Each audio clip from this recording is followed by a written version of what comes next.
Hello and welcome again to another episode of Battle Ready. Ready. Right. Oh yeah. Ready. Well, today I thought what we'd talk about, we're going to delve into lore just a little bit, or at least we're going to be discussing aspects of lore. Yeah. And that is, how does 40K differ from AoS? And now in 40K, right, a lot of people know that. That's the more popular one. There's more people playing 40K.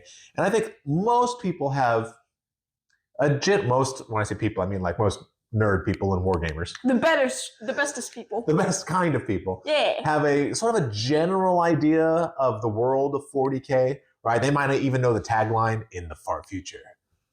There is only war. There is only war. Only war, no happy bunnies. And so, you know, I think it's reasonable to assume that, hey, it's a Games Workshop product. You have AoS, and it's basically the same thing, but with dragons. Which is obviously better than tanks. Dragons are better than tanks. That is a true story. So, but how fair is that comparison? Are the Mortal Realms basically the same sort of setting as 40K? Oh, no. No? What do you think? No! What do you think? How are they different? First of all, they're different because 40K is 38 or 39,000 years in the future. Okay. For this, and it follows our timeline. I think that is true, right? So obviously, one is fantasy, and so it hits all the fantasy tropes of goblins and witches and magic and dragons, right? And then the other one is sci-fi. So it hits all the tropes of spaceships and lasers and power armor, right? But other than just the setting, thematically, are they the same? No, and my biggest reason for why they're different is it involves the Chaos Gods.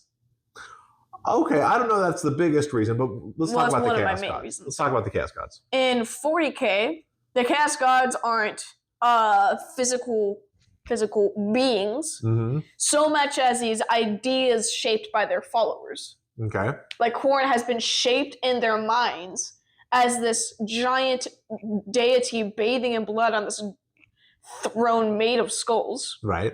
Whereas in AoS, that's actually a thing. There is actually a Khorne sitting on a throne of actual skulls.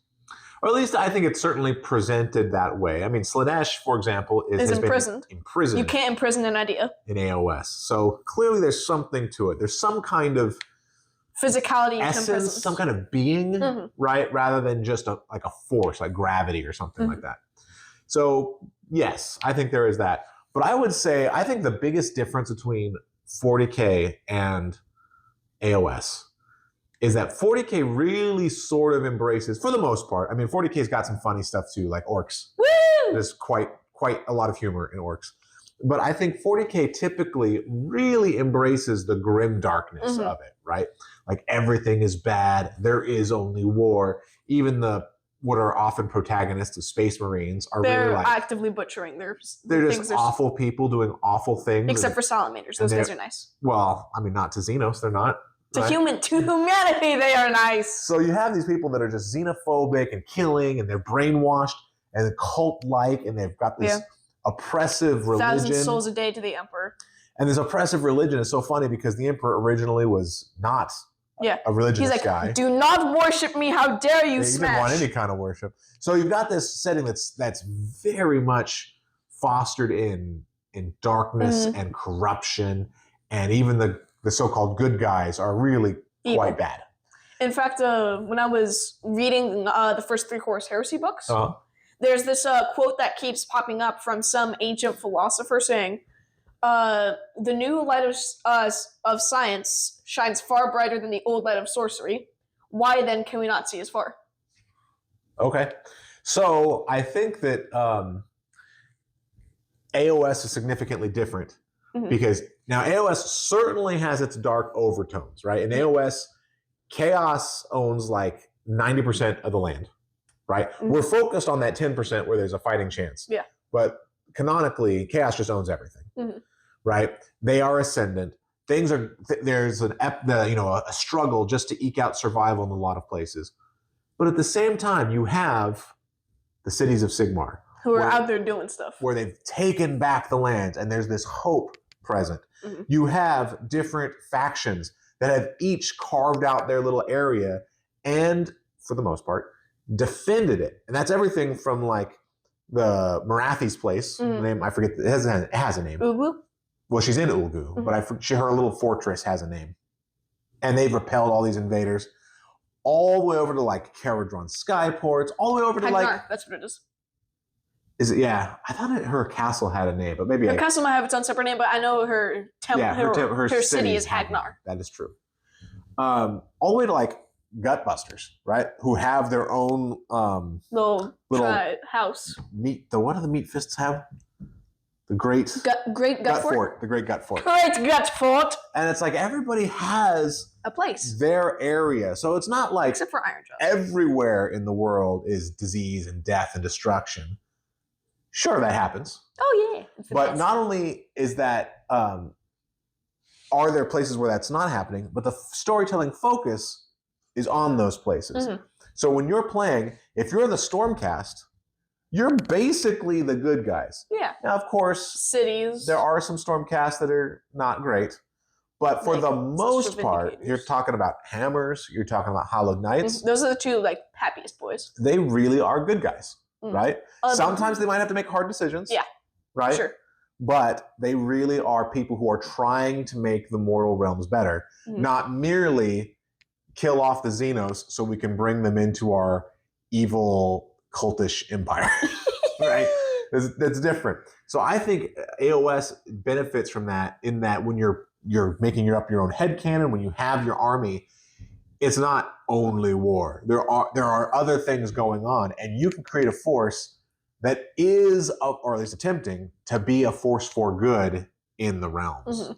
And one nice thing for modeling, and going into lore, is basically every faction in AoS, aside from a couple, has one model that's just fun to look at. You know, it's interesting that you bring up modeling. I do think 40K probably has great models too. We're not into it as much, so it's hard to say. But yeah, every faction in AoS has fun models, great models. And but one thing that's so interesting is in AoS, you can basically do anything with any of your models. And it'd say, oh yeah, this is the Fire Slayer Lodge where they blah blah blah. Oh, this is the Deepkin that we're from this particular area. This is the Fire Slayers Lodge that aren't naked. Right? Yeah, you could. You could.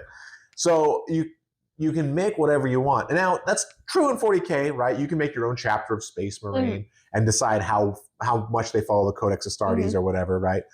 But like if you were going to play Horus Heresy, Space Marines are Space Marines. It's like, well, this Space Marine company was here. So if you're going to play this battle, you really should have your patch on this shoulder, and you really should have this insignia. Like Salamanders, the dragon has to face forward. Or whatever it is.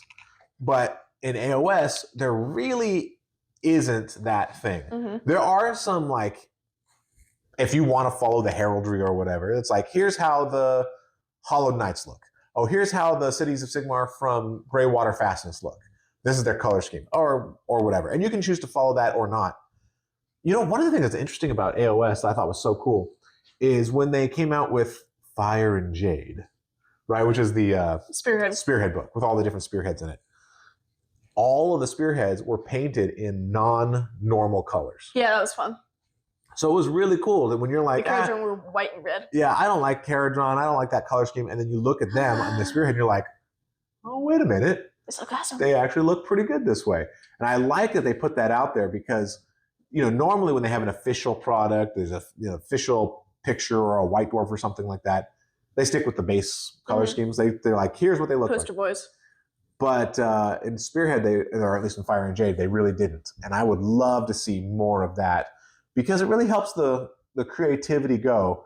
And it really, you can look at it and say, oh, okay, my Stormcast don't have to be gold. I can paint them some other color. Purple. I can paint a purple, although that is one. No, there is a purple one? The Hamilcar Bear Eaters from the purple faction. Purple! I forget what the purple one's. I know there's one that's like a magenta-y that can see when their last reforging is. And so until that time, they're just happy-go-lucky. Yeah, I don't know. There is one like that. I don't know that's their my lore. favorite. That's probably the same one. I think there's only one magenta-y one. But in any event, I do think that AoS allows for more hope and allows for a little bit more goodness. And so if you're somebody, especially if you've got kids and you're not really wanting to, introduce your littlest kids to only war, right? Bolters and chainswords and blood and death. The AoS is a little bit friendlier. Now, that doesn't mean there aren't dark themes or dark stories. Look at just look at Chaos. Certainly there are. But there is this other aspect to it that I think having those multiple themes and settings just opens up the game to more players that want different things out of a game and to more creativity. Yeah. How else would you say they're different? Other than that, exactly the same? No. Totally the same? I'm just trying to think of other major differences. Oh, well, there's 8, sort of 9 if you count the 8 points, realm spheres, as opposed to hundreds of planets. That is, you know what, that is an excellent point. So in 40K, there's a gajillion planets. You can fight basically and everyone's off, we're on Ultramar, we're on Macragge, we're on Terra, we're on Cadia. That's all the ones I know. I was just saying the ones that I know. Cadia gone. But in the mortal realms, really, there's 8. Yeah. And now each of those 8 is super big. Different. And there's multiple Earths. Yeah. There's like 3 Earths? 3 Earths, I think, is what a lot of people estimated, although that was early on. That they might have changed that. They might be bigger or smaller now. It's hard to tell because in each realm, there's like a central core where, land has been clawed back from chaos. Mm-hmm. But towards the edges, insane. It gets crazier. And we don't know how big that core is, right? Yeah. It could be this big out of this big, or it could be this big out of this big, right? It's hard to know. Nobody really knows for sure because of the, you go out there to find out, and you either get destroyed by the magic on the end, or by orcs. Some kind of chaos, or orcs, or whatever. Especially like in Gur, right, where everything's out there to kill you. Gur is not a great place to explore. Mm-hmm. Not for the faint of heart, I don't think. And not for Excelsior. But it is cool that you have these 8 places, and because of that, you get a feeling for them, right? Like if I were to tell you, oh, we're on planet Scoobledy-Moops, you'd be like, okay, what's Scoobledy-Moops? I don't know. Mm-hmm. But when I say, oh, we're going into Heish, you're like, oh, I already know. Sun planet. That's a place of light. There's going to be a lot of light themes. There's going to be a lot of high elves. They love Heish. Snobby little elves. Snobby high elves, right? Or I could say, oh, we're going into Shyish. You'd be like, okay, that's the death realm. I know there's going to be skeletons. I know ghosts. There's going to be afterlives. Nagash and his minions and the vampires are all there. Yep, got to be very careful. Yeah.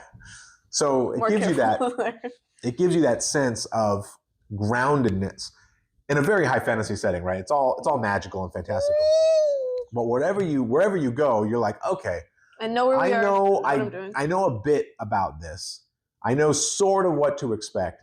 And now every realm has its spots, right? So there are places of Chaman that are more foresty, and there are places that are more barren, deserty. They just all have a metal flavor to them, right? And so you can see lots of different biomes in each different place. But if wherever you go, you're like, okay, metal. I know there's going to be something metallic here since we're in Chaman. Mm-hmm. I think that was a great point. I like that.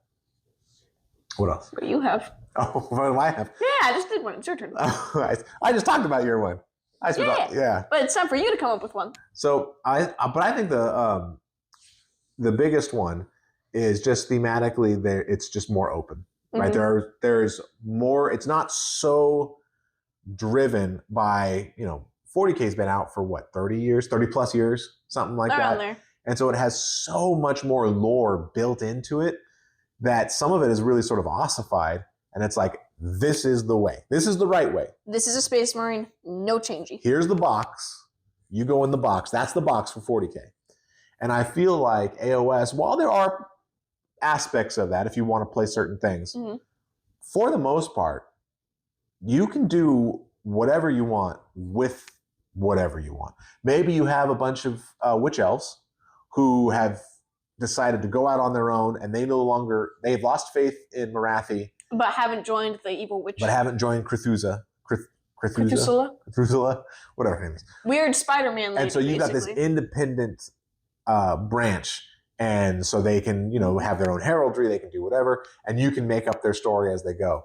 So I feel like the freedom inherent in AoS is just so much more. Now, again, I don't want to oversell it. We're not 40K players, right? We've tried a tiny bit of Combat Patrol. We've played a little bit. We've played a little Combat Patrol. We've done some lore stuff. So I don't want to, we're not completely ignorant, but we're definitely way more into AoS. Oh, yeah.